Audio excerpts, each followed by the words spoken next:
Tonight on Alaska's news source, the summer activities are in full swing, including Colony Days. We head to the parade. And in Fairbanks, a similar event with Bonanza Day at Pioneer Park means for businesses. And across the interior, fire danger remains high, while on the other side of the Alaska Range, wet weather is picking up the pace. You're watching Alaska's news source. One person is dead and another has possible life-threatening injuries in a situation that Anchorage Police Department is calling a shooting investigation. It says the call came in just after 5 this morning to the 100 block of North Hoyt Street. It says when officers arrived, they found one man dead and another person was taken to the hospital. APD says everyone who they think is involved has been contacted. If you have information, you're asked to call 311. And let's take a look outside on this summer day in Anchorage. It may not be as warm as it was last week, but people have still been out for those summer activities. In Palmer, the Colony Days Festival welcomed visitors this morning with the annual parade through the town. Charlie Fellows was there capturing the sights and sounds. It's one of the biggest days of the year in the Mat-Su Valley, the Colony Days Parade, as the streets of downtown Palmer are lined with people here to see a record number of floats and celebrate 90 years of one of Alaska's most historic communities. It's huge for the city of Palmer. People love it. It brings community together. The yearly parade is bigger than ever before in 2026. With a record 71 floats of every shape, size, and message, as the throngs of Proud Valley residents watched on. I drove down the street earlier today. People are already lining the streets at 9 o'clock, and the parade doesn't start till 11. Celebrating the 90th anniversary of the arrival of the first colony families and the 75th anniversary of the founding of Palmer. It's huge for us. It means a lot to our community, and it really is to celebrate the people that started this place that we all know and live in. Remembering the past while making memories to last into the future. It was awesome to be able to perform in front of so many people, and we've been going for a week or two, and it's really a good experience to finally be able to go for it. Yeah, I grew up in Palmer. My parents moved up here when I was like 6 months old. I was in these parades as a kid. I've been in them, and now it's great to have my kid get to come here and get to be a part of that. And with year number 90 being the biggest to date, it seems traditions like that one are set to continue for generations to come. Charlie Fellows, Alaska's news source. And today in Fairbanks, Pioneer Park hosted their first event of the month, Bonanza Day, which keeps the attention in Gold Rush Town. As Adrian Peterson reports, while it's a fun way to spend time with friends and family, park leaders say it's also about the businesses.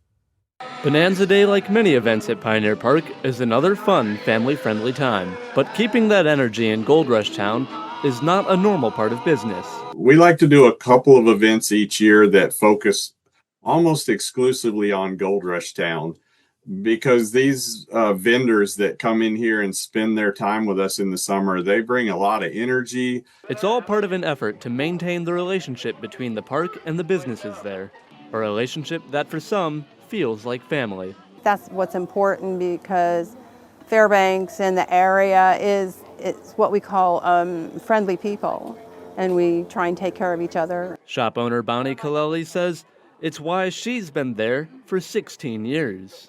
But for some, it's the added benefit of being part of a bigger system. Whenever I go to them with a question or a concern or just a need, they listen to me, they respond quickly, and I feel safe here because there is security on the campus. It's just a nice family atmosphere. Still, Bonanza Day brings plenty of fun for those that don't operate in Gold Rush Town, too. How I like being I'm here and being a part of this is because I can pop and make edibles. And even for the kids, it's the relationship with those that are part of the Pioneer Park family. I come here because we have a friend that works here, and I normally see Olivia. All good fun in good company. Adrian Peterson, Alaska's news source. Fire danger remains for the interior, but a shift in sky conditions is bringing showers to many parts of Alaska. Bailey, what can we expect? Yeah, Michaela, we've had some of those clouds beginning to increase throughout the day today. You probably noticed that earlier this morning. But as we look ahead, we are expecting more of those widespread showers across south central and also for southeast. As we look ahead with our weather headlines, we do have some of these wind gusts building up to about 45 to 55 miles per hour across south central. And this is mostly going to impact places like Seward, Anchorage, and into the Mat-Su Valley. But that fire weather is still remaining high. We're still watching that fire danger into the interior and even for parts of southwest Alaska. And there's those widespread showers that I just mentioned. So as we shift over to those dry conditions, at least areas in southwest Alaska, this is going to impact you now until about 10 p.m. In areas like Delta Junction, this red flag warning will remain in effect until 9 p.m. And for areas just a bit north of Fairbanks near the Brooks Range, this is going to be in effect until Sunday night. So that just means very dry conditions remaining. The risk of fire is very, very high with low humidity and also low chances of that precipitation. So be aware of dry conditions moving through, and this also goes in conjunction with those thunderstorms that are likely into tomorrow afternoon. Now, as we look ahead, showers are going to roll in by tonight into parts of Kodiak, areas on the eastern side of the Kenai Peninsula, and also down to southeast Alaska. This is going to bring widespread and heavy rain into areas like Seward and Valdez, heaviest amounts likely in Yakutat. Now, if you are on the western side of the Kenai Peninsula, areas like Kenai, even into Anchorage, the Mat-Su Valley, this is where we're sitting in more of a rain shadow. So we will still see those showers overnight and into tomorrow morning, but they will be significantly lighter compared to the rest of the region. Now, as we look ahead into tomorrow night, those showers will significantly taper off across south central, but heaviest rain still likely into parts of Prince William Sound and for southeast Alaska.